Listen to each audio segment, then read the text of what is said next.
Eh bien, bonjour à tous. Aujourd'hui, me voici pour un tutoriel sur Magix Vidéo Deluxe et je vais vous montrer comment on fait pour poser sa voix donc dans une vidéo avec un fond sonore.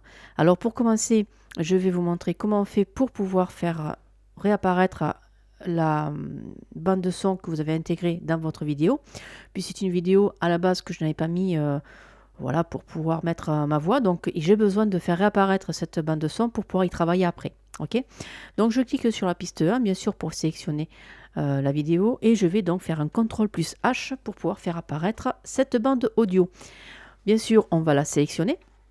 D'accord. Et maintenant, nous allons passer à l'étape suivante qui est l'enregistrement de la voix. Alors, l'enregistrement de la voix, on va cliquer sur le petit bouton rouge et on va aller sur audio, donc microphone, d'accord.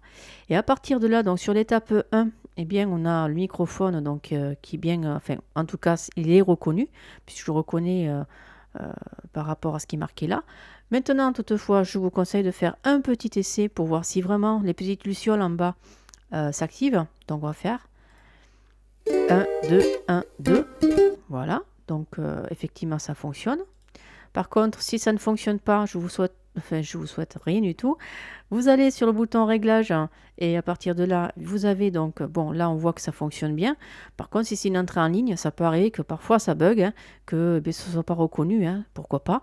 Mais bon, vous cliquez dessus, vous faites appliquer, OK, ou peut-être c'est encore autre chose. Mais bon, vous avez donc ici les reconnaissances donc, de tel ou tel type de périphérique. OK, donc là je fais annuler.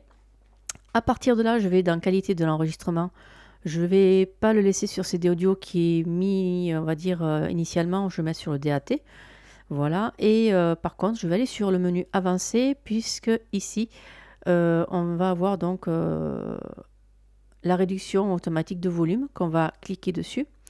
Et donc, ça s'appelle junking. Donc, ça veut dire qu'il va faire chuter, lorsqu'on va enregistrer la voix, il va faire chuter automatiquement le fond sonore pour que notre voix puisse être un peu plus élevée par rapport au son à l'arrière-plan. OK. Donc, du coup, par contre, je l'ai mis à 12 décibels, non pas à 6, qu'il le montre au départ. Donc, je mets à 12 décibels, ce qui veut dire que par rapport au son normal, eh bien, il va le faire chuter de 12 décibels. Voilà. Donc là, je fais OK. Maintenant, on va faire lecture. Donc là, je vais laisser passer 3 secondes et cliquer après directement sur le bouton rouge pour poser la voix. OK? Allez, on y va. Le château de Chambord. Voilà, donc là, vous voyez, je viens donc d'arrêter. Je dis oui, je veux conserver la prise. Donc là, vous voyez ici, vous avez... Donc, je vais essayer d'agrandir un peu. Voilà. Ici, donc, vous avez la partie blanche, c'est le niveau sonore donc initial, hein, le volume normal. Par contre, la partie verte, c'est la ligne d'enregistrement. Donc, on va pouvoir voir aussi qu'il y a, par contre, des petites poignées. Alors, les petites poignées, elles sont ici. Alors, on a un peu de mal à les distinguer. Alors, je ne sais pas où c'est qu'on peut trouver pour pouvoir changer la couleur. Bon, voilà, elles sont ici. Et ces petites poignées vont vous permettre de pouvoir retravailler le son. Enfin, le son, c'est pas le son. On va dire les pauses inutiles. Alors, c'est très rapide, hein, c'est quelques fractions de secondes. Mais si vous voulez faire un travail propre, rien ne vous empêche de travailler comme ceci. Alors, je vais faire moins. Voilà. Là, on les voit mieux, là, comme ça. Ça fait un peu trop... Là, par exemple, ici, je vois que c'est vachement long. J'ai pas besoin de tout ça, quoi. Je peux remettre le niveau sonore comme il se doit. Donc, voilà, celui-ci, je vais laisser tel qu'il est. Je vais travailler juste ce côté-là. Donc, je vais mettre ici. Je vais donc couper et je vais supprimer.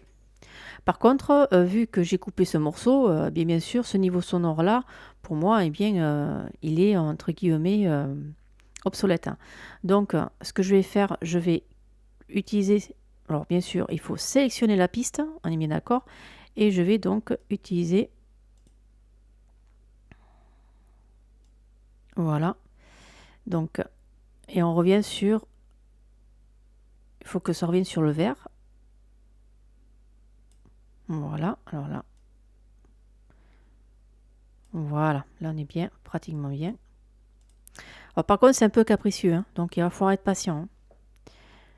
Voilà, et ici, c'est un petit peu de galère quand même. Voilà, vous voyez. C'est vraiment très sensible. Donc, on va continuer. Donc, repartir à cet endroit-là. Je vais laisser couler à peu près 10 secondes et je vais lire un petit texte donc, que j'ai pris sur Internet. Et allez, on y va. Donc, hop, on refait lecture.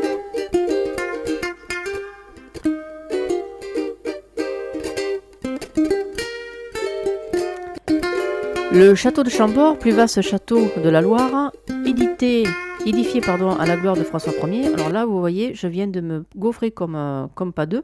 Donc, je fais supprimer et on va reprendre. C'est pas bête, hein? Donc, ici, j'étais ici. Donc, je fais direct l'enregistrement.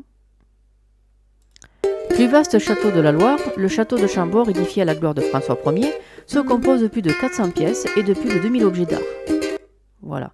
Donc là, je fais oui. Donc là, vous avez vu, donc vous pouvez aussi recaler en fonction. Donc, par exemple, là, j'ai rien à changer. Alors, hop, hop, je vais me remettre.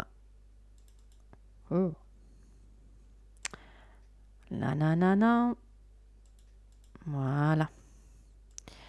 Donc là, vous voyez, il n'y a rien à changer là. Donc, du coup, ce que je vais faire, je vais avancer jusqu'ici. D'accord? Et voilà, soit vous faites lecture, vous attendez que ça, voilà, que ça avance, ou alors vous pouvez faire directement comme ceci pour être plus rapide. Donc moi, je vais utiliser ceci. Donc, on y va. La construction du célèbre château a été ordonnée par François Ier en 1519. La légende voudrait que Léonard de Vinci en soit l'architecte, car ce dernier a travaillé pendant 3 ans à la cour. Donc voilà, on fait oui. Donc là, vous voyez, on ne fait pas de pause inutile. Donc, on galère moins avec les poignets. Voilà, donc après, voilà, c'était juste pour vous montrer qu'on peut retravailler quand même si vous avez fait des pauses inutiles. Donc, vous pouvez utiliser avec les petites poignées. Bon, c'est fastidieux, soit je le conçois, mais bon, c'est un bon moyen de pouvoir faire un travail propre. D'accord? Mais maintenant, la partie la plus simple, c'est vraiment de dire je pose mon curseur à cet endroit-là. Donc, comme ça, j'ai le niveau sonore qui est vraiment au bon niveau. Et à partir de là, donc dès que je commence à on va dire entre guillemets, à lire, eh bien, je clique directement et vous posez directement votre voix. Comme ça, vous n'avez pas ces pauses inutiles. D'accord? Voilà. Eh bien, ce tutoriel est terminé. J'espère qu'il vous aura plu. Je vous souhaite une bonne journée et puis un prochain tutoriel. Allez, au revoir.